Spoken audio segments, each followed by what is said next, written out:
Okay. Welcome to the New Albany Montessori Curriculum Night.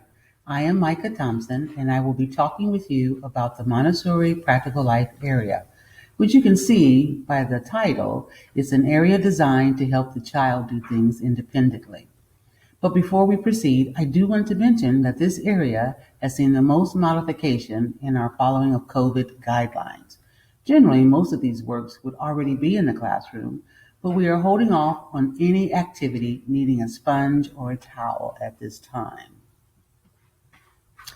Practical life lessons give children opportunity to practice everything they need to be able to do in life. Early lessons are designed to isolate a specific task.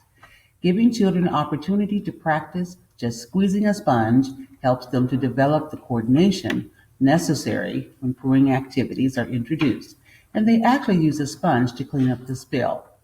This is also a wonderful lesson for strengthening the muscles in the hand. Practicing folding with cloths that have a clean, clear line where the fold is to be also allows for the focused practice before a towel is introduced to the room. We introduce pouring activities in a sequence from simple, beginning with containers that do not have a handle or spout. And then we introduce containers with handles, and then finally, with the complexity of having to pour out of a spout, pouring works also begin pouring from one container to another, and then progress to two or more containers. This way, the children can begin using the skill of conservation, knowing how to equally divide the contents from the pitcher into multiple smaller containers. Pouring lessons give children opportunity to refine their fine motor coordination and help to develop their ability to concentrate. I love this first picture, which shows the very evident concentration on the face of this young girl.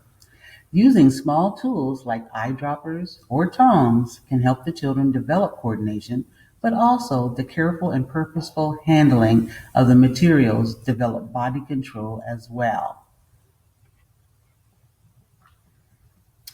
Our lessons of care of the environment not only teach the children to clean up after themselves, but also gives them a sense of ownership to the classroom.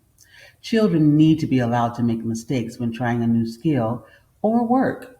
Making a mess is all part of the process.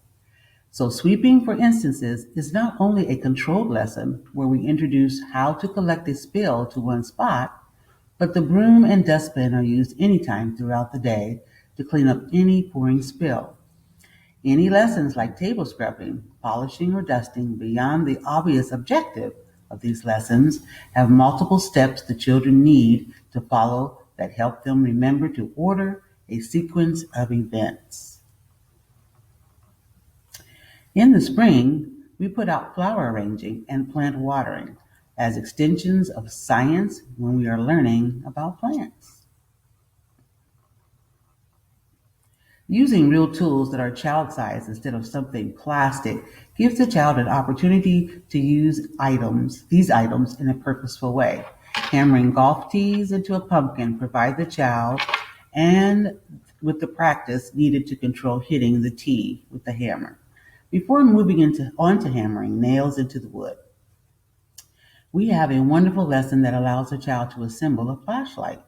The control of error for this work is that if done properly, the flashlight will turn on. And you should see their faces when that happens. Other lessons are those focused on the care of self. These help the child foster their independence and can be found in the lessons like hand washing and the dressing frames. But they also teach skills that they will use as they get older, such as sewing or lacing. Now that cooler weather is here, we are starting to show the children the method of putting on their coat. Teaching a child how to do this on their own can be hard for many parents, but in order for the children to develop the necessary body control and independence, we need to give them the opportunity to practice. We tell them to place the tag or hood near their feet and then place both hands into the armholes before flipping it over their heads. We would encourage you to use this method with your child at home as well.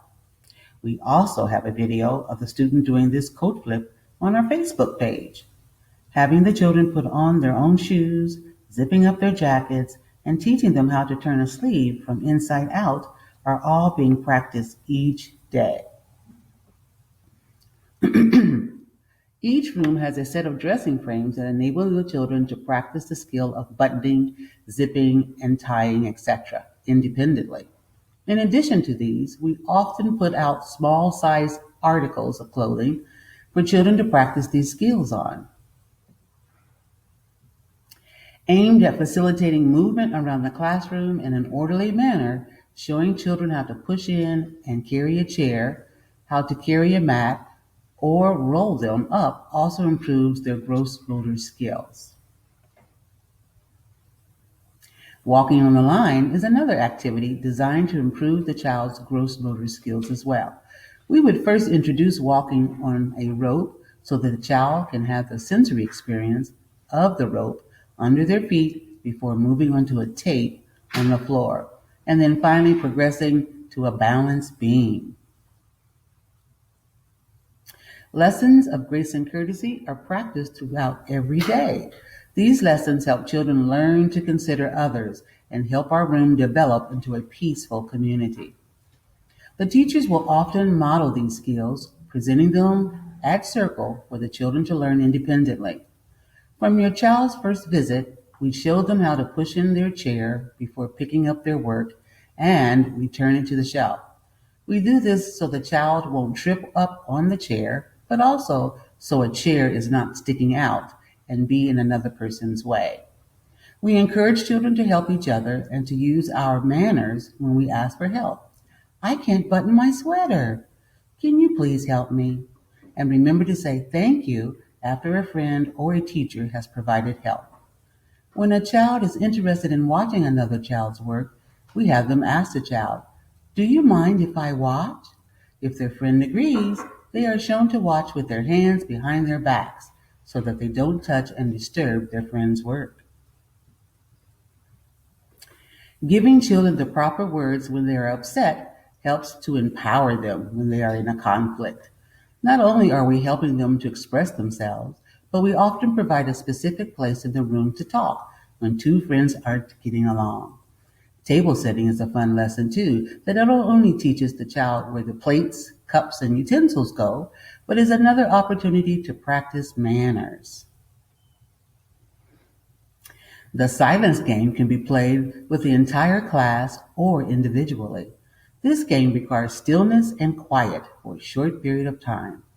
This activity also strengthens concentration and self-control and actually can be a child's first introduction into the concept that silence is something to be observed.